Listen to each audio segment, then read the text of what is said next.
कल के क्लास का जो है सो कि अगर टॉपिक थोड़ा सा रिवाइज करें हम लोग तो स्फेरिकल चार्ज के कारण याद है आपको कि भूल गए आप लोग? हाँ, स्फेरिकल चार्ज था और इस स्फीयर के ऊपर चार्जेस थे और उनकी कहानी ये थी कि इसके सेंटर से आर डिस्टेंस पे जो इलेक्ट्रिक फील्ड हुआ करता था वो क्या था बताओ? के क्यू बटा आर स्क्वायर, यही था ना? ठीक है। और अगर सरफेस पे आ जाओगे तो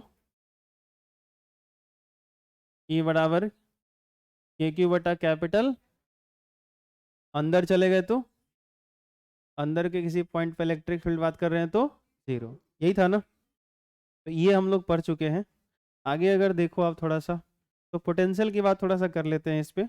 अभी इसके सॉल्यूशन की बात नहीं करेंगे, इसके सॉल्यूशन की बात आगे करेंगे, लेकिन जो कुछ बेसिक इसमें समझना है वो आप समझ लीजिए थोड़ा सा, क्योंकि क्वेश्चन वगैरह बनने चाहिए इससे। पोटेंशियल आप जानते हो क्या होता है, डिफाइन कर चुके हैं हम। जब बिंदु गोले के बाहर केंद्र से आर दूरी पर हो तो पोटेंशियल का फॉर्मूला वैसे ही रहेगा जैसा आपने पढ़ा था, के क्यू बटा आर। समझदार हो तो आप बोल भी सकते हो। पढ़ा कि नहीं पढ़ा हमने ये कौन से केस में पढ़ा था बताओ? पॉइंट चार्ज वाले केस में पढ़ा था कि एक बिंदुवत आवेश क्यू है, यहाँ से आर डिस्टेंस पे चले जाओ तो इस पॉइंट का पोटेंशियल कितना होता था? के क्यू बटा आर, ऐसा था ना? एकदम सेम ऐसा होगा कि अगर कोई स्फेरिकल चार्ज है और इस स्फीयर के ऊपर जैसो कि चार्ज क्यू है, बस ऐसे आप एज्यूम कर सकते हो कि ये जो पूरा चार्ज इसके स्फीयर के सरफेस पे है वो सब कहाँ है? सेंटर पे है। कहाँ पे है? आप इलेक्ट्रिक फील्ड वाले कंडीशन से देख सकते हो, जो इलेक्ट्रिक फील्ड का एक्सप्रेशन आ रहा है उस हिसाब से बस ऐसे देख सकते हो। तो अभी थोड़ा सा बस आपको ये दिमाग में रखना है कि अगर पॉइंट स्फीयर के बाहर हो, सेंटर से स्मॉल आर डिस्टेंस पे हो, तो यहाँ पे पोटेंशियल अगर चाहिए तो के क्यू अपॉन स्मॉल आर, जहाँ स्मॉल आर सेंटर से इस पॉइंट का डिस्टेंस है, दूरी है। अगर सरफेस पे आ गए, ये सतह पे आ गए, सरफेस पे सतह पे, तो आप बताओ कि यहाँ पे पोटेंशियल क्या होगा? जल्दी से बोल दो, बोलो। के क्यू बटा कैपिटल आर, जहाँ कैपिटल आर क्या होगा? इस गोले की त्रिज्या होगी। बस बस यही तो मुझे चाहिए थोड़ा थोड़ा आप लोगों से। क्या मांगता हूँ मैं? चीज तो मांगता ही नहीं। जब बिंदु गोले के सतह पर हो तब भी बराबर बोलो कितना? के क्यू बटा कैपिटल आर। यहाँ पे ऐसा भी बोल सकते हो कि जो आपका स्मॉल आर है वो किसके बराबर हो गया? यहाँ आप ऐसा बोल सकते हो कि स्मॉल आर जो है वो कैपिटल आर से क्या है? गलत कहीं तक कहो, आगे बढ़े। अगर जो है सो कि पॉइंट हम लोगों का, जब बिंदु गोले के अंदर स्थित हो, अंदर कोई पॉइंट ले लो, इधर इधर इधर कोई पॉइंट आ जाए और यहाँ पे पोटेंशियल पूछा जाए तो जल्दी बताइए। किसी ने बोला जीरो, बिल्कुल नहीं। अंदर पोटेंशियल जीरो नहीं होगा, अंदर पोटेंशियल जीरो नहीं होगा, अंदर इलेक्ट्रिक फील्ड जीरो होगा लेकिन पोटेंशियल जीरो नहीं होगा। समझाता हूँ कैसे नहीं होगा, परंतु ऐसा केस आप पहले भी देख चुके हो कि जहां पे इलेक्ट्रिक फील्ड जीरो हो और पोटेंशियल जीरो ना हो। पढ़ाया था कि नहीं पढ़ाया था? ठीक है, तो ये बात आपको आश्चर्यजनक नहीं लगना चाहिए कि आई दाई का हो गया, ऐसा तो होता ही नहीं ना। ऐसा नहीं होता है भाई, पहले पढ़ चुके हो आप कि जहाँ इलेक्ट्रिक फील्ड जीरो हो वहां पे पोटेंशियल जीरो ना हो, ये आप देख चुके हो। और सही से याद करो तो डाइपोल वाला केस याद कर लो, याद आ जाएगा। आया याद? ठीक है, बढ़िया है।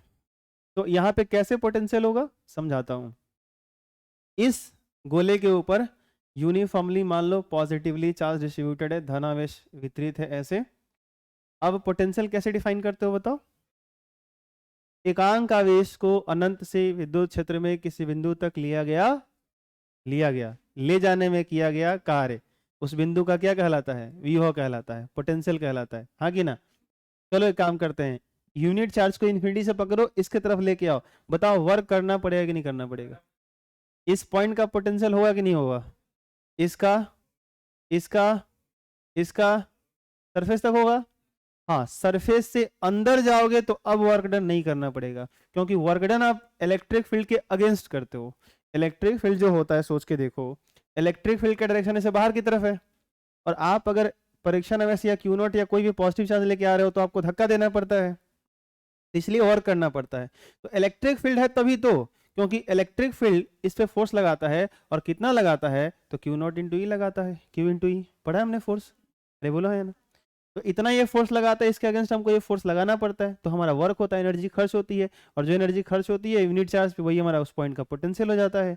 तो सवाल ये है कि वर्क करने पड़ते हैं, लेकिन सरफेस के अंदर जाते हैं तो वर्क नहीं करने पड़ते। तो इसका मतलब क्या, अंदर वाले पॉइंट तक लाना हो, सोच के देखो, सवाल मेरा ये है कि इन्फिनिटी से अगर अंदर के पॉइंट तक मुझे 1 कूलम चार्ज लेके आना हो, यूनिट पॉजिटिव चार्ज लेके आना हो, तो क्या वर्क डन नहीं करने पड़ेंगे? करने पड़ेंगे। उतना वर्क डन करना पड़ेगा जितना सरफेस तक लाने में करना पड़ा है। सरफेस से अंदर ले जा रहा हूं तो काम नहीं करना पड़ा। इसका एक मतलब और निकलता है कि जो पोटेंशियल इस सरफेस का होगा वही पोटेंशियल अंदर होगा, है या ना? जो पोटेंशियल, क्योंकि सरफेस के अंदर आप लेके जाओगे तो इलेक्ट्रिक फील्ड है ही नहीं, इलेक्ट्रिक फील्ड नहीं है तो कोई विरोध करने वाला नहीं है। ये बात आपको समझ आती है? अरे बोलो, है या ना? आप सोच के देखो, आप कहोगे सर मुश्किल काम है, लेकिन ऐसा बिल्कुल नहीं है। एक मैं आपको फर्श देता हूं, एक प्लेन देता हूं, ठीक है, और उस पर मैं बोलता हूं कि 50 केजी का कोई सामान है, ठीक है, और वो सरफेस फ्रिक्शनलेस है, घर्षणहीन है, घर्षण है ही नहीं, और उस पर कहूँ कि यहाँ से वहां तक इसको लेके जाना है, कितना वर्क डन करना पड़ेगा? 0। क्योंकि आप जब उस 50 केजी के बॉडी को ऐसे फोर्स करोगे तो कोई अगेंस्ट है ही नहीं। अच्छा ग्रेविटी है तो कैसे है? नीचे। लेकिन अब मैं बोलूं पृथ्वी उसको नीचे खींच रही है, उसके अगेंस्ट खींचो, क्या होगा? वर्क करने पड़ेंगे, आपकी एनर्जी खर्च होगी, हाँ या ना बोलो? सही है ना? तभी तो क्या होता है, आप जब वर्क करते हो आपकी एनर्जी घटती है, वो एनर्जी बॉडी के पास जाती है, उसके पास आ जाता है पोटेंशियल एनर्जी। आई बात समझ में? आप हमेशा अपना वर्क करते हो तो वो एनर्जी दूसरे के पास चली जाती है। तो सवाल ये है कि ऐसा नहीं है कि इस पॉइंट के पास पोटेंशियल नहीं है, आप इन्फिनिटी से यूनिट पॉजिटिव चार्ज को लेके आओगे, एकांक आवेश लेके आओगे, तो यहाँ तक लाने में कार्य करना पड़ेगा। ये बात अलग है कि यहाँ इसने ये जो अंदर जितना लेके आया उसके लिए कार्य नहीं करना पड़ना, लेकिन यहाँ तक तो लाने में कार्य करना ही पड़ा। ये बात समझ आए? तो हम बोलेंगे कि सरफेस तक लाने में किया गया कार्य और सरफेस के अंदर इस पॉइंट तक लाने में किया गया कार्य दोनों क्या है? सेम है। तो हम कहेंगे इस पॉइंट का पोटेंशियल और इस पॉइंट का पोटेंशियल सेम है। तो स्फीयर के केस में ध्यान रखना, और इसी को बोलेंगे हॉलो स्फीयर, बोले तो ज्यादा बेहतर है, खोखला गोला, अंदर खाली है, वैक्यूम है, ठीक है, ऐसा कुछ। तो अगर ये खोखला है, ठीक है, खाली है अंदर से, तो यहाँ पे जैसो कि अगर इस पॉइंट का पोटेंशियल पूछा जाए और सरफेस का पोटेंशियल, तो सेम है। एक और चीज है, इसके अंदर किसी भी पॉइंट का पोटेंशियल पूछ लो, कहीं भी पॉइंट ले लो, हर पॉइंट का पोटेंशियल एक ही है, और वो पोटेंशियल उतना ही है जितना सरफेस का पोटेंशियल है, सतह का विभव है। सतह का विभव ही इस हॉलो स्फीयर के खोखले गोले के अंदर का विभव है। क्लियर? तो अंदर पोटेंशियल है कि नहीं है? कोई दिक्कत? और आपसे पूछा जाए कि अंदर पोटेंशियल कितना है, तो आप समझदार हो, आपको ये बोलना चाहिए के क्यू बटा कैपिटल। कोई दिक्कत है तो बोलिए। ये पोटेंशियल तो सरफेस का था, देख सकते हो यहाँ पे था कि ना? तो यहाँ पे जो स्मॉल आर है, अगर ये छोटा भी हो जाए आर से, स्मॉल आर क्या होता है?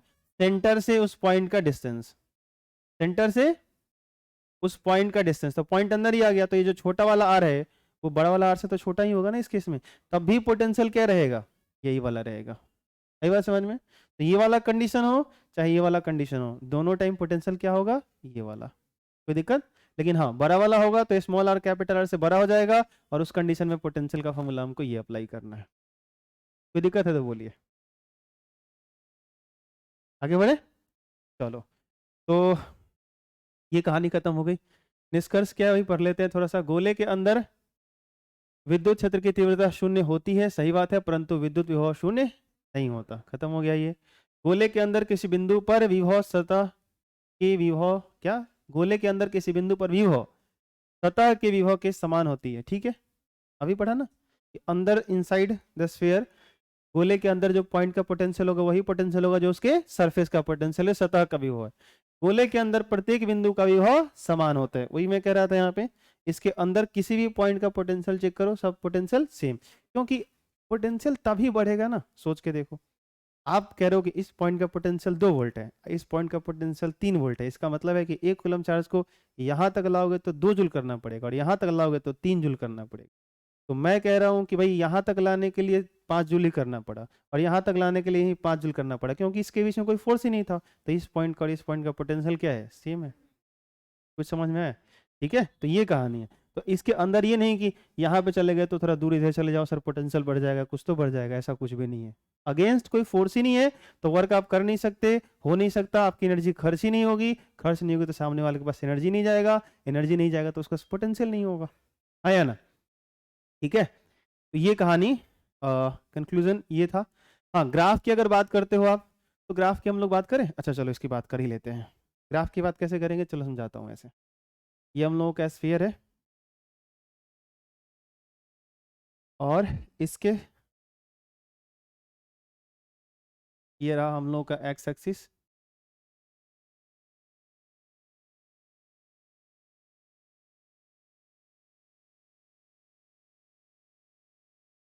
और ये रहा वाई एक्सिस।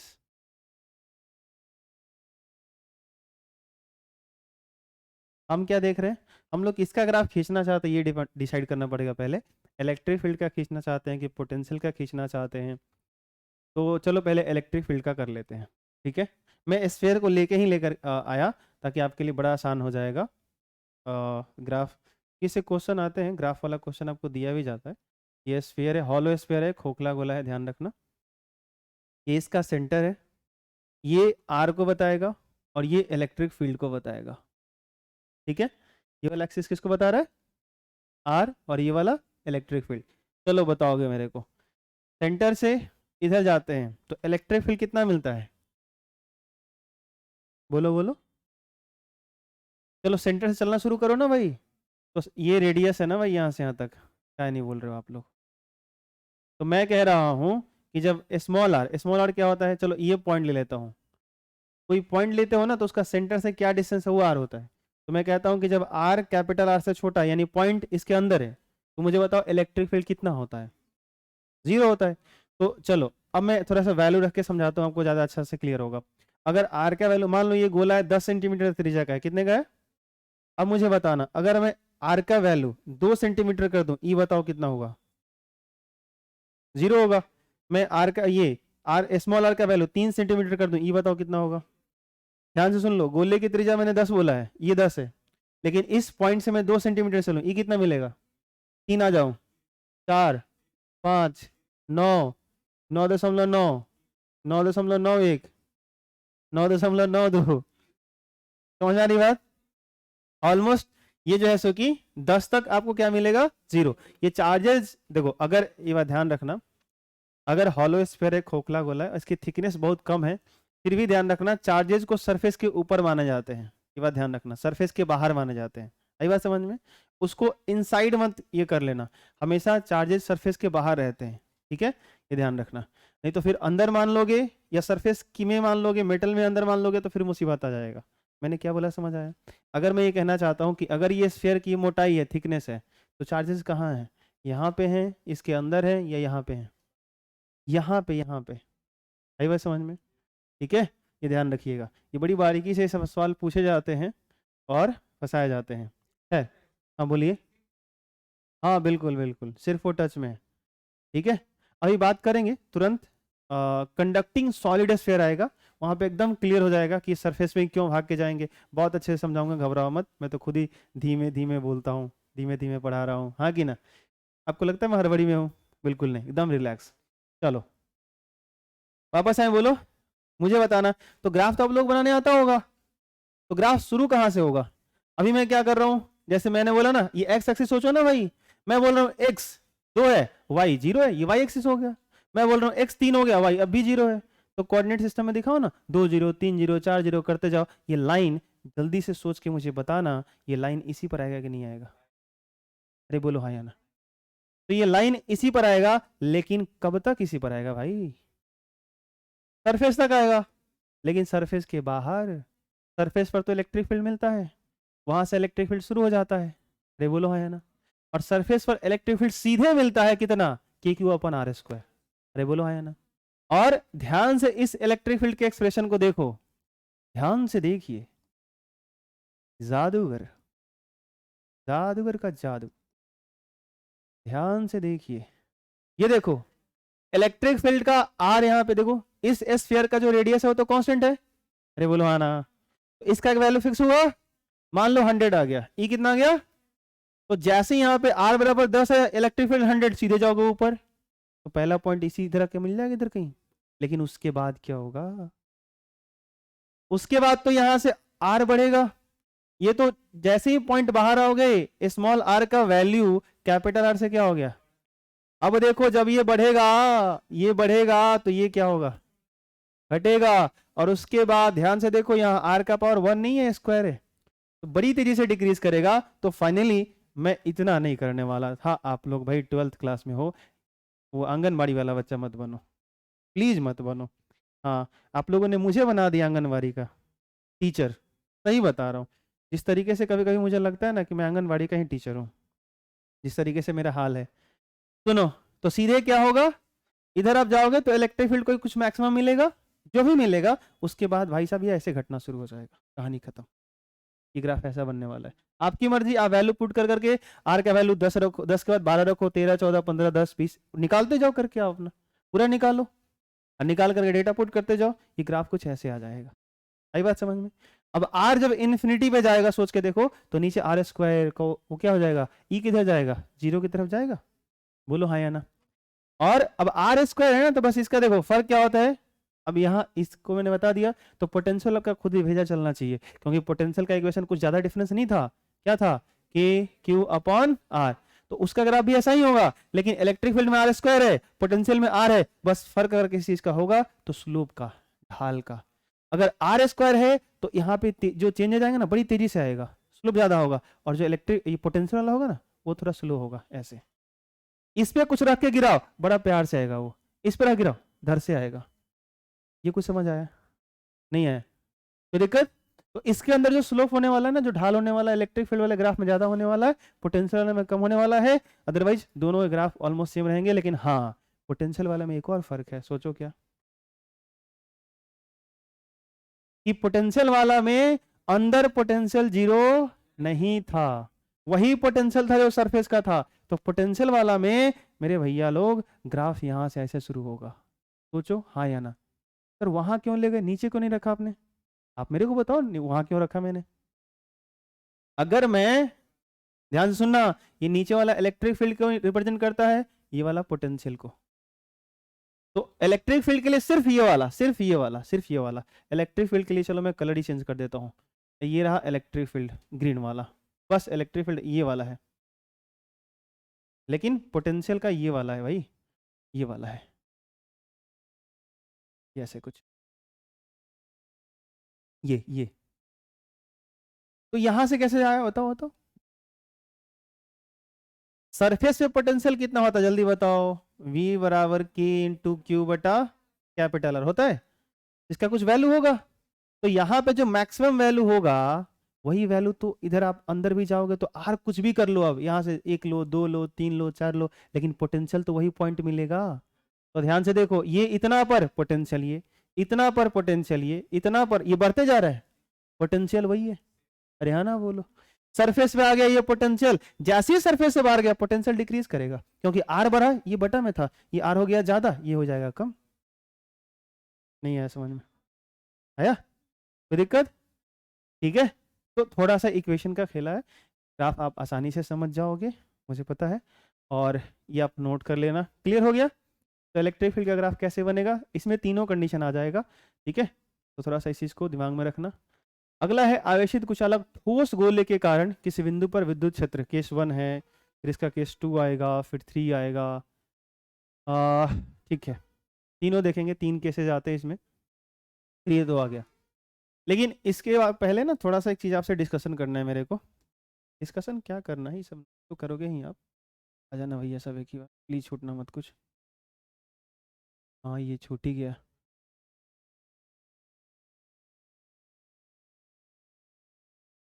चलो सुना ध्यान से। अच्छा, गोला कैसा कैसा मिल सकता है, हमारे पास 2 तरह के कंडीशन आएंगे, एक मिलेगा चालक गोला, एक मिलेगा कुचालक गोला। चालक जैसे बोलो तो लोहे का गोला हो गया, हाई स्कूल में आपने फेंका गोला, हाँ, वो लोहे का इतना बड़ा रहता है, बड़ा भारी होता है भाई, ठीक है। हाँ, एक मान लो जैसे कि बचपन में वो खेले हो, जब फुटबॉल मम्मी पापा नहीं खरीदते थे तो प्लास्टिक का वो बांध बांध के, कपड़ा वपड़ा बांध के, हाँ या ना। तो खैर वो तो यूनिफॉर्मली नहीं है, वो अलग बात है, लेकिन हम लोगों ने लता उता बांध बांध के पूरा एकदम, गांव का 4 लड़का बसवारी में अपना गया, पूरा एकदम धूरा माटी में लपेटा के खूब खेल रहे हैं। तो सब बड़ा इंटरेस्टिंग था। खैर अभी लगता है इंटरेस्टिंग है, उस टाइम थोड़ी लगता था, उस टाइम तो मन में यही था कि बढ़िया फुटबॉल खरीदा जाए, हमारा घर का लोग काहे नहीं हमारा खरीदे रहा है ऐसा कुछ भी है ऐसा, ठीक है। तो जो गोला होता है वो दो कैटेगरी का मिलेगा, कौन कौन बोलो, और एक मिलेगा चालक। ठीक है, 50 बार काम नहीं करने वाले हैं, एक बार करेंगे सब खत्म हो जाएगा। इंसुलेटर स्फीयर, ठीक है, और एक कंडक्टिंग स्फीयर। इंसुलेटिंग स्फीयर, एक कंडक्टिंग स्फीयर। कुचालक गोला और चालक गोला। अब ध्यान से सुनो, एक होता है हॉलो, एक होता है ठोस। आप प्लास्टिक वाला गेंद से खेले होंगे तो अंदर वो खाली रहता है, फटता होगा देखे होंगे, अंदर खोखला रहता है। लेकिन अभी ड्यूज बॉल अगर देखिएगा वो फटेगा तो अंदर वो भरा रहता है, सॉलिड है, समझते हो ना। एक होता है हॉलो, एक होता है सॉलिड, एक होता है खोखला, एक होता है ठोस। ठीक है, तो आप मुझे बताना कि एक मैं लिख रहा हूँ खोखला, इसका कोई एग्जाम्पल दो जैसे बताओ, और एक बोलता हूँ ठोस। ठोस का मतलब जैसे ईंटा जैसा भारी भौरल अंदर से, समझ रहे हो ना। हाँ ठीक है, अच्छा इसमें भी तो मिल सकता है खोखला और ठोस। अरे बोलो हाँ या ना। देखो ये चार कैटेगरी आएंगी आपके सामने। ठीक है, क्वेश्चन किससे देगा, क्या देगा, कैसे बनाओगे, वो सारा यहाँ से खत्म हो जाएगा, ध्यान से सुनते जाओ। गोला या तो आपको कुचालक दिया जाएगा, नहीं तो चालक दिया जाएगा। चलो सबसे पहले इस पर डिस्कस करते हैं। अगर आपको कंडक्टिंग स्फीयर दिया गया, जैसे मान लो लोहे का गोला बना हुआ है, किसका, लोहे का बना हुआ है या कॉपर का बना हुआ है, तो दो तरीके से बना सकते हैं। वो गोला अंदर से खोखला हो या अंदर भी पूरा का पूरा वो भरा हुआ हो, है या ना। तो अगर मान लो खोखला दिया है और उस पर अगर चार्ज है तो इलेक्ट्रिक फील्ड आप कैसे फाइंड आउट करोगे। उसकी कहानी अभी आप जो पढ़ रहे थे ये वही था, खोखला वाला ही था। ये जो आप कर रहे थे आते आते ये वाला, ये वही था। ठीक है, स्फीयर दिखाना था, गोला दिखाना था, तो ये मैं यहाँ से इसको भर के दिखा रहा था। लेकिन ध्यान रखना ये खोखला है, क्या है बोलो। तो इस केस में जो इलेक्ट्रिक फील्ड होता है, जो पोटेंशियल होता है, ये सब पढ़ लिया ना आपने, आया ना। अगर सॉलिड हो, सुनो ध्यान से, क्या बोलो, सॉलिड हो, तो इस केस में भी अगर गोला ठोस हो लेकिन चालक हो, तो जितना सारा इसके लिए चीज पड़े हो ना, उतना सारा चीज इस पे लागू होगा, कोई भी डिफरेंस नहीं रहेगा। जैसे किसी ने पूछा कि ये स्फीयर है और ये अंदर से भरा हुआ है, अंदर से भरा है, ठोस है, और इसके कारण आप बताओ कि इधर किसी बाहर के किसी पॉइंट पे इलेक्ट्रिक फील्ड क्या होगा, तो आप सीधे बोलना E बराबर के क्यू बटा स्मॉल आर का स्क्वायर, जहां स्मॉल आर कैपिटल आर से ज्यादा है। सरफेस पे कोई आ जाए, ठोस गोला था, कोई दिक्कत नहीं है, ई के क्यू बटा इसका रेडियस का स्क्वायर, अंदर आ जाए इलेक्ट्रिक फील्ड जीरो। अगर चालक गोला है तो ध्यान से सुनना मैं क्या कह रहा हूं। चालक गोला दो तरह का, एक हॉलो, एक सॉलिड, एक खोखला, एक ठोस भरा हुआ। हाँ बिल्कुल, ये हुई ना बात, समझ आया कि नहीं आया, आया। तो दोनों केस में क्या रहेगा बोलो, सेम रहेगा। किसी को आपत्ति है तो बोलो। चलो इसका कहानी खत्म। अरे बोलो हाँ या ना। हाँ कोई सवाल मन में आ रहा हो तो पूछ सकते हो। सर ये ठोस गोला है, इसके अंदर अगर हम चार्ज डाल दें तो क्या होगा, कुछ अलग हो सकता है। जैसे खोखला था तो उसके अंदर तो आप चार्ज नहीं डाल सकते थे, लेकिन अगर अंदर भरा है, और अगर कोई बोले कि उसके अंदर भी चार्ज भरा पड़ा है, आप मेरी बात समझ पा रहे हो, नहीं समझ रहे हो, तो क्या होगा, कुछ बदलेगा कि नहीं बदलेगा। आंसर है, अगर ये ठोस है और चालक गोला है, कंडक्टिंग स्फीयर है, तो अंदर आप चार्ज डालोगे भी तो अंदर नहीं रहेगा, वो बाहर सरफेस में ही चला जाएगा। यही कहानी मैं आपको बोला था कि समझाऊंगा, और समझा भी रहा हूं। अब ध्यान से सुनना कि ये बाहर कैसे चले जाएंगे, ध्यान से सुनो। कंडक्टिंग स्फीयर की कहानी क्या होती है कि उसमें रहते हैं फ्री इलेक्ट्रॉन्स। क्या रहते हैं, मुक्त इलेक्ट्रॉन रहते हैं। और आपको एक चीज पता है, किसी भी एक सिस्टम पे, एक बॉडी पे जब आप चार्ज डालोगे तो या तो पूरा पॉजिटिव होगा, अन्यथा क्या बात है, तो अलग एक ही कैरेक्टर का चार्ज है, पॉजिटिव पॉजिटिव है, तो प्लस प्लस के बीच क्या होता है, विकर्षण होगा। अगर ये विकर्षण होगा, अगर ये विकर्षण होगा तो ये दूर भागना चाहेंगे। तो इस स्फीयर के अंदर दो पॉजिटिव चार्ज अगर आपने डाल दिया, तो अगर ऐसा कुछ होता, ध्यान से सुनना, इसके बीच रिपल्सन होगा, एक दूसरे से दूर भागना चाहेगा। और इस कंडक्टिंग स्फीयर की कहानी क्या होती है, इंसुलेटर नहीं है, चालक गोला की बात चल रही है, इसके अंदर होते हैं फ्री इलेक्ट्रॉन्स। ये फ्री इलेक्ट्रॉन्स आके इसको न्यूट्रलाइज कर देंगे, ये पॉजिटिव चार्ज यहां चला जाएगा। ये बात आपको समझ में आती है, ठीक है। तो इस तरीके से क्या होगा, आप कह सकते हो कि ये पॉजिटिव चार्ज के बीच सेपरेशन, जिसके बीच का डिस्टेंस ये था, अब इसके बीच का डिस्टेंस ये होगा। इस प्लस को कोई आके दूसरा इलेक्ट्रॉन न्यूट्रलाइज कर देगा, वो प्लस कहाँ आ जाएगा, ऐसे। और आप मुझे बताओगे कि एक स्फीयर में, एक गोला में दो पॉजिटिव चार्ज के बीच का मैक्सिमम डिस्टेंस क्या हो सकता है? आंसर है उसका डायमीटर 2r। तो बोलो हाँ या ना। इसका जो व्यास होगा, इसका जो डायमीटर होगा, कैसे भी सोच लो, ऐसे ऐसे कैसे भी, यही होगा ना। मैं आपसे पूछूं कि दो चार्जेस के बीच रिपल्सन हो रहा है, अरे बोलो हाँ या ना। एक होता है ना, क्या बोलते हैं, दो भाई होता है ना, घर पटेदारी में लड़ाई झगड़ा हो रहा है, लेकिन एक ही घर में रहना है, तो भाई मैक्सिमम दूरी क्या कर सकते हो? उसका रूम आपका रूम, ये डिस्टेंस कर सकते हो। अचानक से थोड़ी ना बढ़िया बिस्तरा बांध करके दिल्ली कलकत्ता भाग जाओगे, या दूसरा घर तुरंत बनना, चुटकी बजाया घर तैयार है, शंकर जी हो। हाँ, जिसने मांगा उसको तुरंत वरदान दे दिया, हो गया तुम्हारा काम, ऐसा थोड़ी ना होगा। ये मेरा काम है, नाम शंभू है ना। समझ आ रही बात? ये आपके बस की बात है नहीं, अरे बोलो हाँ या ना। ऐसा तो होगा नहीं।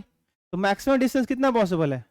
अरे सोच के देखो, एक ही कमरे में चार लोग रहते हैं, तो मैक्सिमम डिस्टेंस कितना पॉसिबल होगा? जितना उसका स्पेस होगा, उसे तक कहाँ जाओगे भैया? इसमें मैक्सिमम, सोच के देखो, मैक्सिमम डिस्टेंस पॉजिटिव चार्जेस के बीच क्या होगा?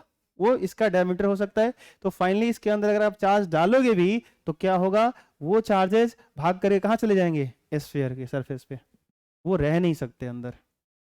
ठीक है, और ये बात पहले भी बता चुका हूं, एक बार फिर से बता रहा हूं। याद रखना ये बात कि पॉजिटिव चार्ज कभी भागते भागते नहीं है। पॉजिटिव चार्ज नहीं भागते, पॉजिटिव चार्ज नहीं चलते। प्लस कहाँ होता है? प्लस किस पर होता है? प्रोटॉन पे होता है। प्रोटॉन कहाँ होता है? परमाणु के नाभिक में होता है। अगर प्लस प्रोटॉन जा रहा है, इसका मतलब नाभिक जा रहा है भाई, प्रोटॉन निकल के थोड़ी जा सकता है। तो नाभिक जा रहा है, नाभिक जाने का मतलब परमाणु जा रहा है, परमाणु जा रहा है, इसका मतलब पदार्थ टूटा हुआ अंदर से, फ्लूइड है, बह रहा है। सोचो, दिमाग पर जोर डालो। इसके अंदर वो कहानी तो ऐसा है कि ये तो सॉलिड, अरे सॉलिड की बात चल रही है ना, ये सब सॉलिड स्टेट में है, ये ऊपर से बड़ा हुआ है, डेंसिटी हाई है, लोहे की बात हो रही है, कॉपर की बात हो रही है। समझ आ रही बात आपको? ठीक है, तो ये सब थोड़ा समझना। तो ये नहीं जा सकते। अब सवाल ये है कि पॉजिटिव चार्ज यहाँ पे है, इसका क्या मतलब है? तो यहाँ से किसी ने एक इलेक्ट्रॉन निकाल लिया होगा। अब कंडक्टर है तो इसके अंदर फ्री इलेक्ट्रॉन्स भर भर के होते हैं, वो इलेक्ट्रॉन्स क्या होगा? इसको आकर न्यूट्रलाइज कर देगा। तो जहां से ये चल के आएगा वहां पॉजिटिव कैरेक्टर आएगा, यहाँ आएगा। तो हम इसी को दूसरी भाषा में कहते हैं कि पॉजिटिव यहाँ से यहाँ चला गया। अरे हाँ ना बोलो। ठीक है, दो प्लस वाले जो पार्टिकल थे एक दूसरे को रिपेल कर रहे थे, परेशानी से मर रहे थे, इसने एक फ्री इलेक्ट्रॉन्स खींचा, इसने एक फ्री इलेक्ट्रॉन्स खींचा, अपने आप को न्यूट्रलाइज कर लिया, प्लस अपने आप देखो दूर चले गए। तो आसान भाषा में आपको कहा जाता है कि प्लस प्लस के बीच रिपल्सन होता है, जब रिपल्सन होगा दूर भाग के चले जाएंगे। तो आप ये मत सोचना कि प्लस वाकई भाग के जा रहा है, नहीं नहीं, वो इलेक्ट्रॉन को खींच के अपने आप को न्यूट्रलाइज कर जाते हैं, जहां से वो इलेक्ट्रॉन आते हैं वहां पॉजिटिव चार्ज क्रिएट हो जाता है। ये बात समझ आए? तो रियलिटी कुछ और है, दिखता कुछ और है, करते हम कुछ और है, आप समझते कुछ और हो। आगे बढ़े, बोलो हाँ या ना। ठीक है, तो ये कहानी समझ में आ गई होगी आपको कि ये जो है सो कहाँ चला जाएगा? सरफेस पे। तो सोचो, अब फिर से सोचो, अगर गोला खोखला था, क्या था? तो खोखला गोला था, तो चार्जेस तो आप सरफेस पे ही डाल सकते हो, इसके अलावा कोई ऑप्शन था नहीं। अगर सॉलिड है लेकिन कंडक्टिंग स्फीयर है, चालक गोला है, और चार्ज अगर आपने बाहर सरफेस पे डाला या अंदर भी डाला, तो अंदर डालने के बावजूद वो कहाँ चले जाएंगे? सरफेस पे, क्योंकि उसके फ्री इलेक्ट्रॉन्स उस चार्जेस को, अंदर वाले चार्जेस को न्यूट्रलाइज करके उसके मैक्सिमम डिस्टेंस को दूर कर देंगे और स्फीयर के सरफेस पे भेज देंगे, और उस कंडीशन में वो थोड़ा सा अपने आप को क्या कर लेंगे? स्टेबल कर लेंगे, और ऐसे रहेंगे वो। तो ये दोनों कंडीशन सेम होता है, इसीलिए इलेक्ट्रिक फील्ड, पोटेंशियल, सारा कॉन्सेप्ट सेम रहता है इनका, हॉलो स्फीयर के केस में और सॉलिड स्फीयर के केस में। अब आते हैं कुचालक वाला। तो अगर कुचालक गोला हुआ और खोखला हुआ, ध्यान से सुनना, कुचालक गोला हुआ और खोखला हुआ, तो भैया इसकी भी कहानी कुछ यही है। हाँ, एक शर्त होना चाहिए कि चार्जेस का डिस्ट्रीब्यूशन यूनिफॉर्मली होना चाहिए, एक समान। नहीं तो कुचालक की क्या दिक्कत होती है कि जैसे मान लो प्लास्टिक का आपने गोला बनाया, ध्यान सुनना मेरी बात को, अब प्लास्टिक का आपने गोला बनाया, इधर आपने पॉजिटिव चार्ज डाला, ठीक है, तो अब इधर पॉजिटिव चार्ज डाला, तो ये कुचालक अगर बना हुआ है, तो प्लस अगर यहाँ है, एक प्लस यहाँ पे है, मान लो दो ही प्लस मैं डाल रहा हूँ, एक यहाँ प्लस है, एक यहाँ प्लस है, अब इसके बीच का डिस्टेंस इतना ही दिख रहा है मेरे को, इतने डिस्टेंस पे ये दोनों हैं, एक दूसरे को धक्का मार के भगाना चाहते हैं, तो प्लस प्लस कैसे भगा सकते हैं? अभी समझाया मैंने, इसको किसी का इलेक्ट्रॉन खींच के न्यूट्रलाइज करना पड़ेगा, तो प्लस वहां चला जाएगा। अरे हाँ ना बोलो। तो कोई दूसरा इसमें का एटम अपना इलेक्ट्रॉन छोड़ने के लिए तैयार होगा, तब तो ये प्लस न्यूट्रल होगा, और प्लस वहां जाएगा, प्लस का कैरेक्टर वहां जाएगा। अरे हाँ ना बोलो। तभी तो मैं कहूंगा कि ये प्लस के बीच विकर्षण हुआ और एक दूसरे से दूर भाग गए। लेकिन ये बना किसका है? इंसुलेटर का, कुचालक है। इसके एटम्स जो हैं, उस एटम के जो न्यूक्लियस है, वो इलेक्ट्रॉन्स पे इतना अच्छे से प्रबलता से पकड़े हैं उसको कि दूसरे को न्यूट्रलाइज करने के लिए जाने नहीं दे रहे हैं। तो इसके बीच भले विकर्षण से मर रहे होंगे, एक दूसरे से जल रहे होंगे, लेकिन अपने आप को दूरी नहीं बढ़ा सकते। ये बात आपको समझ में आई? तो इसमें पहले ही डिस्ट्रीब्यूशन आपको क्या करना पड़ेगा, यूनिफॉर्मली करना पड़ेगा। पहले ही डिस्ट्रीब्यूशन क्या होगा, आप कंडक्टिंग स्फीयर ले लो, सुनो ध्यान से, अगर चालक गोला ले लो, आप थोड़ा सा ऐसे क्या करो, ऐसे छिट दो, जैसे कुछ लाइक ऐसा हो गया ना कि जैसे आप चूंटी पकड़ के इस पे ऐसे छिट दीजिए, चूंटिया अपने आप फैल जाएगा, हाथ पाँव है ना उसका, अरे बोलो है ना। अब मिट्टी उठा के इस पे बालू पे उठा के डाल दीजिए, बालू क्या होगा, जहाँ वहीं रहेगा, उसका हाथ पाँव थोड़ी है यार, जितना दूर में छिटाया छिटाया वहां पर रहेगा, इधर थोड़ी ना आ जाएगा वो, इधर थोड़ी ना आ जाएगा, नहीं रहेगा वो। अब बात समझो, क्या वो नहीं समझ में आया? आया? तो कंडक्टिंग स्फीयर में क्या होता है, सॉलिड हो हॉलो हॉलो हो, उसमें चार्ज का डिस्ट्रीब्यूशन यूनिफॉर्मली हो जाता है, इंसुलेटर वाले में नहीं होता है। तो इसमें अगर कुछ अलग गोला है, खोखला है, और पहले ही चार्ज का डिस्ट्रीब्यूशन यूनिफॉर्मली दिया है कि हर यूनिट एरिया पर जो चार्ज है वो सेम है, ठीक है, जिसको आप क्या कहते हो, सिग्मा कहते हो, याद करो। लैम्डा हमने पढ़ा, क्या पढ़ा था, क्यू बाई एल, सिग्मा क्या पढ़ा था, क्यू बाई ए, और रो क्या पढ़ा था, क्यू बाई भी। भूल गए आप लोग? अभी तो याद आया ना आपको, बढ़िया। तो यहाँ पे कुछ अलग गोला क्या है बोलो, अगर खोखला है, उसके सरफेस पे चार्जेस का हम पहले से डिस्ट्रीब्यूशन यूनिफॉर्म करके रखें, एक समान रूप से वितरित है, तो ये वाला कंडीशन, ये वाला कंडीशन, ये वाला कंडीशन, तीनों सेम हो जाते हैं। बस ये कॉन्सेप्ट आपको समझना है, इसलिए मैं डिस्कस कर रहा हूँ, ठीक है। तो इससे क्वेश्चन रिलेट करके दिया जाए, इससे दिया जाए, इससे दिया जाए, तो ये तीनों के फॉर्मूला, पोटेंशियल, इलेक्ट्रिक फील्ड का, मैग्नेटिक फील्ड का, वो सब, सर मैग्नेटिक फील्ड कहाँ से आ गया, इलेक्ट्रिक फील्ड, पोटेंशियल, सब क्या रहेगा, सेम रहेगा, इक्वेशन ग्राफ वगैरह ऑलमोस्ट सब सेम ही रहेगा। कोई दिक्कत बोलो, अरे है तो बोलिए, नहीं आ रहा समझ में, अरे अब मुसीबत होगा कि अगर गोला कुचालक का बना है और अगर वो सॉलिड है और चार्जेस अगर अंदर भी हैं, सरफेस के साथ साथ अंदर ही भरे पड़े हैं, तो इसका एक अलग कंडीशन होगा और ये भरना पड़ेगा आपको। और ये अलग क्यों होगा, थोड़ा दिमाग पे जोड़ डालो तो दिखेगा कैसे अलग होगा, क्योंकि ये कुचालक है, अंदर अगर चार्ज डालोगे तो इसके चार्जेस भाग करके सरफेस पे नहीं जाएंगे। जो यहाँ पे हो रहा था, जो यहाँ पे हो रहा था सॉलिड के केस में, कंडक्टिंग स्फीयर के केस में, वो इंसुलेटिंग कंडक्ट स्फीयर के केस में नहीं होगा, कुछ अलग गोला केस में नहीं होगा, उसके अंदर भी चार्जेस रहेंगे। और तब आपसे पूछा जाएगा कि ऐसा कुछ एग्जैक्टली पता है कैसा चीज है, जैसे ये पृथ्वी है, बस आपको एक छोटा सा चीज बताता हूँ, अगर आपने ग्रेविटेशन पढ़ा है, और थोड़ा सा मुझे याद दिलाना चाहिए आपको इस बात को, आप याद करो सेंटर पे जब आप जी निकाले थे ना तो जीरो आया था,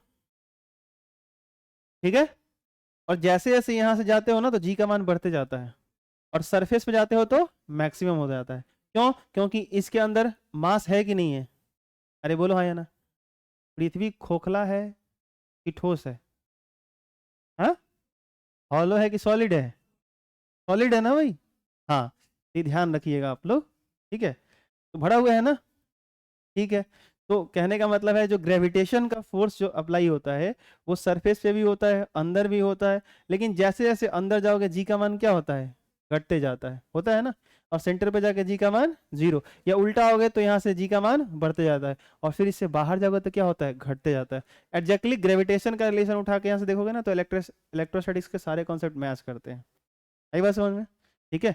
आप फोर्स, कूलम फोर्स देख लो, न्यूटन का जो ग्रेविटेशन वाला फोर्स है वो देख लो, या इसके जो इलेक्ट्रिक फील्ड के कॉन्सेप्ट होते हैं, इसके जो जी के कॉन्सेप्ट होते हैं, वो ऑलमोस्ट जैसे कि उसके एक्सप्रेशन में सिर्फ अल्फाबेट्स चेंज होते हैं, जो सिंबल है वो चेंज होते हैं, मीनिंग बदलता है, अदरवाइज दिखने में सब एक ही जैसे दिखते हैं, ठीक है।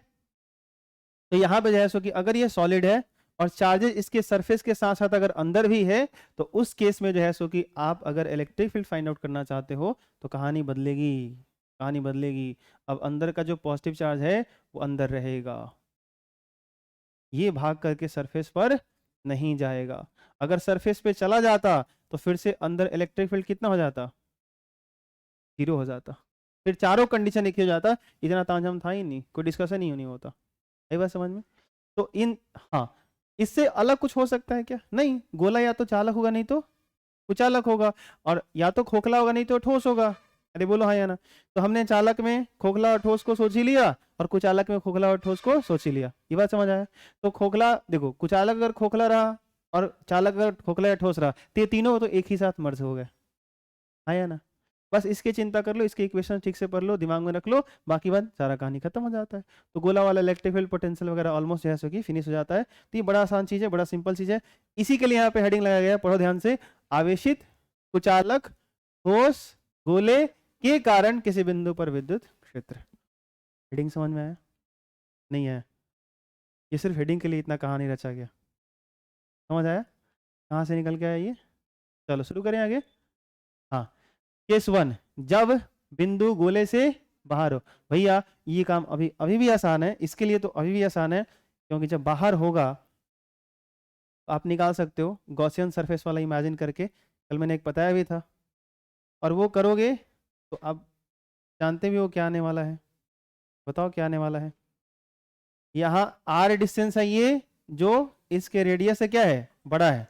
तो इधर कोई पॉइंट है और यहाँ पे इलेक्ट्रिक फील्ड की बात करो तो बताओ कितना आएगा? यही होगा।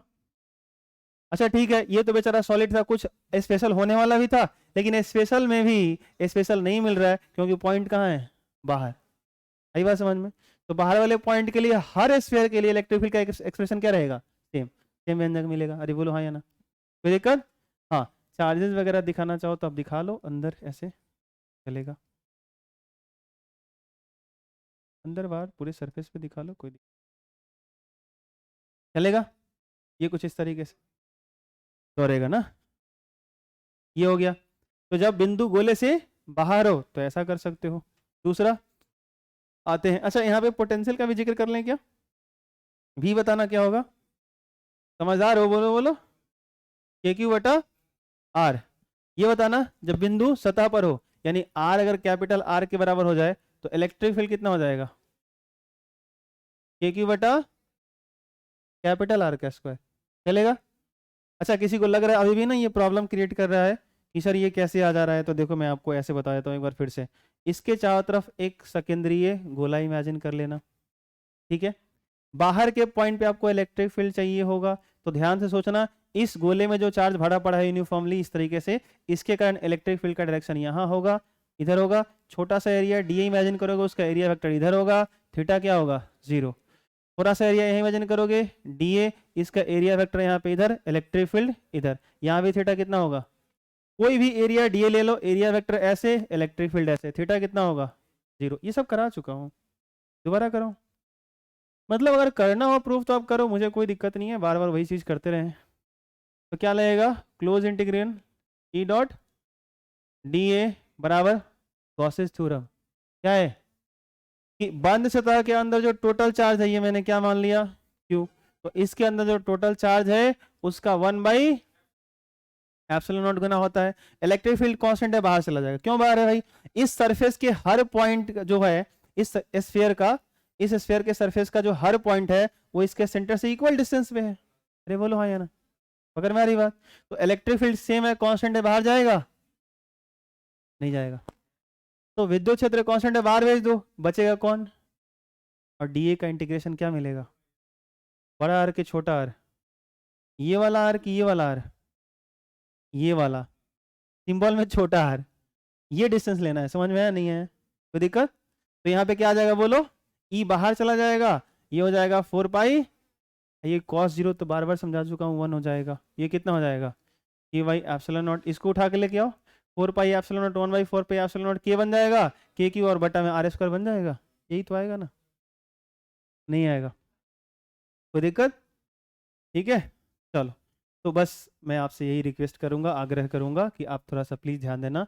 स्मॉल आर अगर कैपिटल आर के बराबर हो जाए, स्मॉल आर कैपिटल आर के बराबर हो जाए तो ई बराबर इतना हो जाएगा। और पोटेंशियल जल्दी बताओ, के क्यू वाई। हाँ, समस्या यहाँ है। अब जब हम लोग अंदर चलेंगे तब ये मेन प्रॉब्लम है। अभी तक कोई समस्या नहीं था, चार में भी, चार गोले में एक गोला समस्या किया, लेकिन उसमें भी जो 3 कंडीशन था, 3 में 2 समस्या नहीं कर रहा है, एक प्रॉब्लम कर रहा है जब पॉइंट इनसाइड द स्फीयर आएगा, मतलब उस गोले के अंदर जाएगा। इस कंडीशन में अगर आपको फाइंड आउट करने हैं, क्या बताओ, इलेक्ट्रिक फील्ड और पोटेंशियल, तो कैसे करोगे, ये सवाल खड़ा होता है। समझ आया? तो इलेक्ट्रिक फील्ड का एक्सप्रेशन कैसे फाइंड आउट करेंगे हम लोग, उस पर थोड़ा सा बहस करते हैं। बस स्पेस होना चाहिए ठीक ठाक। ठीक है, हो जाएगा। क्या है देखो, करते हैं। अभी तक आपने कुछ लिखा है कि नहीं? अच्छा, तो पहले आप लिख लीजिए, समय बचेगा तो इसको करेंगे, नहीं तो फिर कल करेंगे, क्योंकि अगर ये शुरू होगा तो फिर ख़त्म होना चाहिए। ठीक है, नहीं तो कहिएगा लास्ट में हम समझा देंगे, घर पे ट्राई कीजिएगा, खुद से करोगे तो और अच्छा लगेगा। ये हो गया। देखो, खाली थोड़ा सा हिंट्स करते हैं, सोच के आना सब सरफेस के अंदर वाले पॉइंट पे। अगर सोच के आओगे तो अच्छा रहेगा। देखो, ये पी नहीं है, ये रो है, क्या है बोलो? ठीक है, गोले के अंदर बिंदु पी ही है वो। गोले के अंदर बिंदु कोई पी होगा, दिखाना पड़ेगा उसको। ये सेंटर है, यहाँ से ये पॉइंट, ये क्या है? पी। ये डिस्टेंस क्या है? स्मॉल आर, जो क्या है? कैपिटल आर से कम है। दोनों देखिए नहीं रहा है, तो अपने में लगा हुआ है। अच्छा, आप लोग कितना भी परेशान कर ले, हम नहीं चाहे तो आप लोग चल जाइएगा, इज्जत से देखिए ना तब। नहीं देखिएगा तो छुट्टिए नहीं करेंगे, बात खत्म है, बैठे रहिए यहीं पे। क्या लगता है? इसको कहते हैं जबरदस्ती पढ़ाना है। पता है, एक वो चुटकुला मैं सुनाता हूँ, एक सुनाता हूँ, सुनो। दो भाई था सब, छोड़ो नहीं पढ़ाऊंगा, कल पढ़ाऊंगा। दो भाई था सब, ठीक है। तो ये दोनों जो है ऐसे कि पढ़ता लिखता था सब नहीं, ठीक है। तो एक रे जो बाबूजी थे ना, पापा जी, तो इनके जो पापा जी एगो मतलब अनाउंसमेंट किए कि जो मेरे दोनों बेटों को पढ़ा देगा उसको हमारे तरफ से अच्छा उपहार रहेगा। ठीक है, तो बहुत सारे टीचर है, बहुत सारे वो जो है सो कि प्रयास किए पढ़ाने का।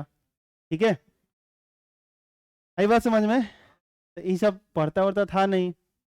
देखो, देख ले बरा, सुन ले बरा, तो फिर से सुनो, ताले कोनो ऑप्शन बाना है। ठीक, हम ऑप्शन नहीं की दे कि हाई ABCD, इनमें से कोई नहीं, ऑप्शन नहीं है, समझ में आ रहा है? सिंगल ऑप्शन है, आपको वही है, कान खोलिए और सुनिए चुपचाप, शांति से रहिए। ठीक है, हाँ, सिंगल चॉइस क्वेश्चन है ये।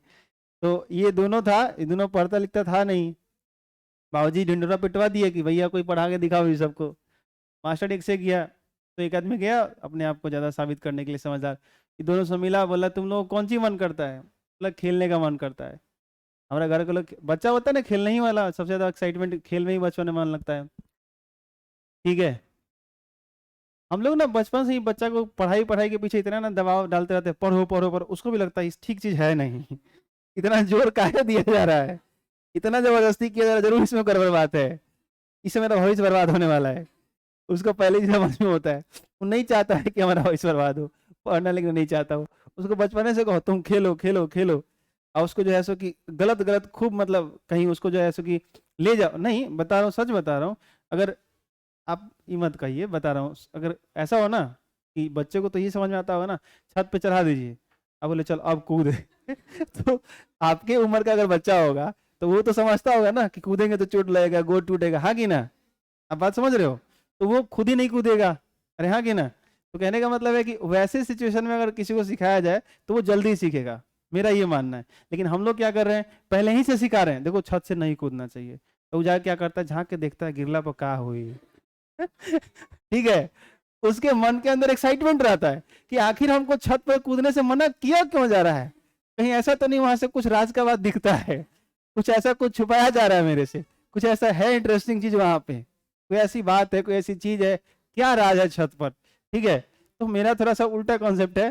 ठीक है, पढ़ाई को लेकर इतना बोझ लेके नहीं चलना चाहिए, पेरेंट्स को भी नहीं, स्टूडेंट्स को भी नहीं। ठीक है, हाँ समझ रहे हैं, तुम्हारा चोटकुला नहीं भाग रहा है, तुमको भूख लगा है। ठीक है, हीरो कम बनो। तो यहाँ पे जैसे होगी, ये जो दोनों था ना, मतलब तो ये सब पढ़ता पढ़ता था नहीं, तो टीचर आया पूछा कि भाई होगा तो एक से एक तरीका होता है, तो वही गया, बोला क्या तो खेलने का, चलो खेलते हैं। बोला कौन सी खेलेगा? बोला पतंग उड़ाएंगे। क्या उड़ाएंगे? बोला चलो। तो 10 गो पतंग इसको खरीद के दिया, 10 गो पतंग इसको खरीद के दिया। ठीक है, ये अपना 2 गो पतंग उड़ा रहा है, ये अपना 2 गो पतंग उड़ा रहा है, होता है ना, एक उड़ा दिया, एक उधर उड़ा दिया, दोनों लटाई पकड़ा अपना उड़ा रहा है। अभी ब्लेड लिया था टीचर, क्या लिया था, जो शिक्षक था वो ब्लेड लेके एक गो पतंग वहाँ काट दिया। तो एक पतंग वहाँ काट दिया, तो बोला कै गो पतंग तुम उड़ा रहा था? तो बोले 2 गो। अब कै गो उड़ रहा है? तो एगो। तो ये भैया दूसरा उसका क्या कह रहा है, ये भैया ये तो पढ़ावत हो, ठीक है। तो जब ऐसा आपका साथी हो, भाई हो, मित्र हो, तो भैया शिक्षक कैसा भी आ जाए आप नहीं पढ़ सकते हैं, ये गारंटी है। आई बात समझ में? ठीक है। तो हम लोग कितना भी पढ़ाई को इंटरेस्टिंग बना लें, धीमे धीमे बढ़ाएं, आपको भविष्य को दिखाएं कि नहीं पढ़ोगे तो भविष्य अच्छा होगा, सुनहरा होगा, आप कुछ अच्छा करेंगे, हाँ या ना। अब आपके दिमाग में ये पहले से ही बस चुका है कि अरे ये तो पढ़ा रहा है और पढ़ाई अच्छी चीज नहीं है, या इससे मेरा कुछ प्रॉब्लम आपको लग रहा है, या वजन लग रहा है, टेंशन हो रहा है, इससे तनाव बढ़ रहा है, तो फिर तो आप नहीं पढ़ पाएंगे। आई बात समझ में? तो इसको बोलते हैं कि भाई खुद के अंदर इंटरेस्ट जगाइए, उसके प्रति आप सोचिए थोड़ा सा, जिस दिन उसका खुद ही भूख लग जाएगा आप खुद ही पढ़ने लगिएगा, है कि नहीं? तो आप में से सब लोग तो नहीं, लेकिन मैक्सिमम लोग इस कैटेगरी के हैं, भाग रे भागी तो पढ़ाओ तो जहाँ 10 मिनट ज़्यादा एक्स्ट्रा क्लास होता है उसके बाद आप लोग का यही दशा होता है। तो प्लीज़ आप लोग ये सब काम मत करिए, पढ़ाई पे ध्यान दीजिए। जब कुछ एक्स्ट्रा बताया जाए, कहा जाए कि ये काम करना है तो वो कर लीजिए, ठीक है? खैर कल ही समझाएंगे, रहने देते हैं, जाओ। Thank you.